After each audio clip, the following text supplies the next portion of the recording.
आज की कहानी है चोरी का अनोखा तरीका। आज की कहानी एक बैंक कर्मचारी की है जो बैंक का मुख्य कोषाधिकारी था, जिसके ऊपर बैंक के सारे धन की जिम्मेदारी थी। वह अधिकारी बहुत ही मिलनसार व्यक्ति था। वह बहुत जल्द ही लोगों से घुल मिल जाता था। बैंक के सालाना कार्यक्रमों में वह अक्सर गाना गाया करते थे। सभी कर्मचारी उसके गाने का आनंद लेते थे। इस बार यह बैंक में सबसे ज्यादा बचत खाते खुलने का रिकॉर्ड बना था। बैंक के अच्छे प्रदर्शन के लिए एक कार्यक्रम आयोजित किया जाता है। कार्यक्रम में मनोरंजन के लिए एक जादूगर को भी बुलाया जाता है। बैंक में सभी कर्मचारियों के परिवार को भी आमंत्रित किया गया था। सभी कर्मचारी अपने परिवार के साथ बैंक की सफलता का जश्न मनाने पहुंचते हैं। आए हुए सभी अतिथियों के लिए खाने पीने का शाही इंतजाम किया जाता है।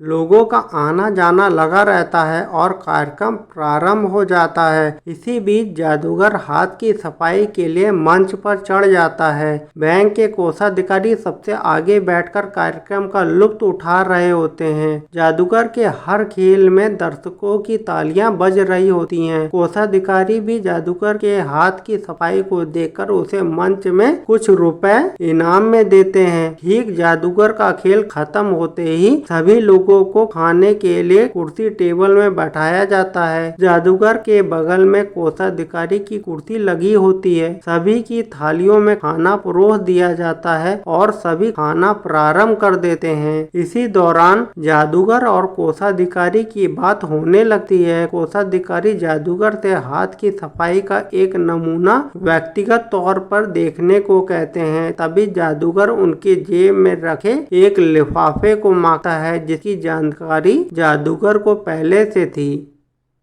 लिफाफे में बैंक के मुद्रा कोष का सीक्रेट पासवर्ड लिखा था। कोषाधिकारी जादूगर पर भरोसा करके लिफाफा उसे दे देते हैं। जादूगर अपने हाथ की सफाई से कोषाधिकारी के सामने ही वह लिफाफा बदल देता है और कोषाधिकारी को लिफाफा खोलने को कहता है। जब उसने लिफाफा खोलकर देखा तो उसके अंदर पासवर्ड मौजूद नहीं होता है। कोषाधिकारी के चेहरे का रंग उड़ जाता है। वह जादूगर से ऊंचे स्वर में कहते हैं, अरे पासवर्ड कहाँ गया? उसे जल्दी लाओ, नहीं तो मेरी नौकरी चली जाएगी। जादूगर अगले ही पल दोबारा उसे लिफाफे खोलने को कहता है, लेकिन इस बार पासवर्ड आ चुका होता है। कोषाधिकारी जादूगर के हाथ की सफाई देखकर खुश हो जाता है। वह उसे अपने पारिवारिक कार्यक्रम में आने का आमंत्रण देते हैं। बैंक के कार्यक्रम में सभी लोगों को बहुत मजा आता है। सभी लोग खुशी खुशी अपने घर लौट जाते हैं, लेकिन अगली सुबह बैंक के कर्मचारियों की नींद उड़ जाती है, क्योंकि बैंक का सारा खजाना खाली हो चुका था।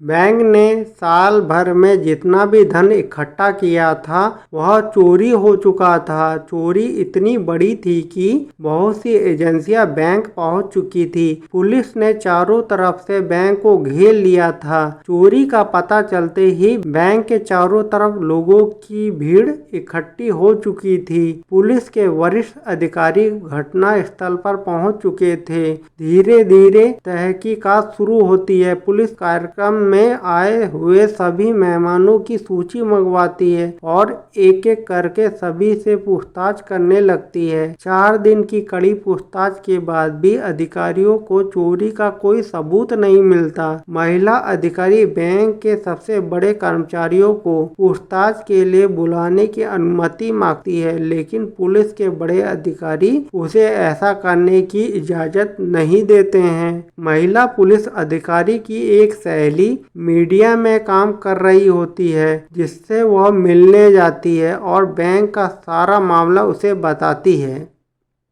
दरअसल महिला पुलिस अधिकारी चाहती है कि उसे बैंक के बड़े कर्मचारियों से पूछताछ करने की अनुमति मिल जाए, इसलिए वह अपनी सहेली से सरकार पर न्यूज के जरिए दबाव बनाने को कहती है, ताकि वह बैंक के सभी अधिकारियों से पूछताछ करने की अनुमति दे दे। बैंक की चोरी का मुद्दा उच्च स्तरीय बन चुका था। इसलिए पत्रकार इस काम के लिए तैयार हो जाती है और महिला पुलिस अधिकारी की चाल कामयाब हो जाती है। सरकार पर दबाव बढ़ते ही बैंक के उच्च अधिकारियों को पूछताछ के लिए बुलाया जाता है और कड़ाई से पूछताछ होने पर कोषाधिकारी बताते हैं कि एक जादूगर ने हाथ की सफाई दिखाते हुए बैंक के लॉकर का पासवर्ड वाला लिफाफा कुछ समय के लिए बदला था और जब जादूगर के बारे में जानकारी पता की जाती है तो पता चलता है कि वह एक शातिर चोर है जो जादूगर के खेल दिखाकर बड़ी बड़ी कंपनियों में चोरियों को अंजाम देता है।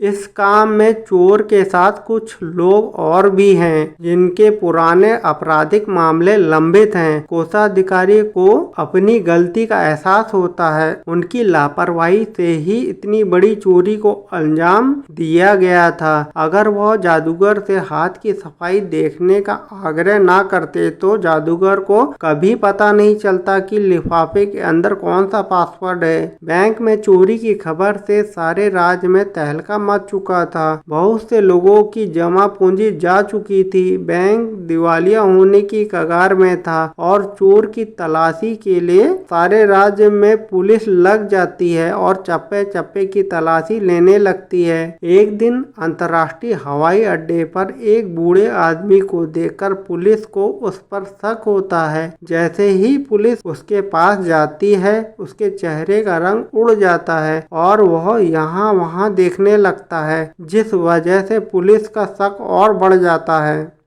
पुलिस उसे अपने साथ उठाकर पूछताछ केंद्र में ले जाती है और पूछताछ करने पर उसका असली रूप सामने आ जाता है। यह वही जादूगर है जिसने बैंक में इतनी बड़ी चोरी को अंजाम दिया है। यह आज देश से बाहर जाने की तैयारी में था। बैंक के चोर का पता चलते ही बैंक कर्मचारियों को राहत मिलती है। पुलिस चोर से चोरी हुआ सारा कैश बरामद कर लेती है। चोर की गिरफ्तारी से कोषाधिकारी की नौकरी तो बच जाती है, लेकिन उसे कोषाधिकारी के पद से हटा दिया जाता है।